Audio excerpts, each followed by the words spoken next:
habang maaga pa, malapit dito, pero paano, mga tao. Dito na po tayo. Saka ngayong araw na to, hindi ko na pwede masyado yung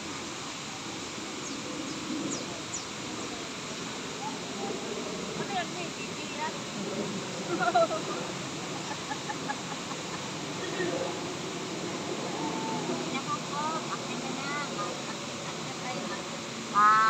Ano tayo sa may hagdanan. O, yan o.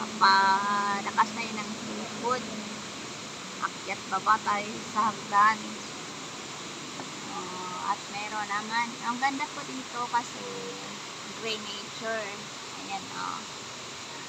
Malamig sa mata, sa isip, sa puso, at sa gawa. Sa diwa. At sa kaluluwa.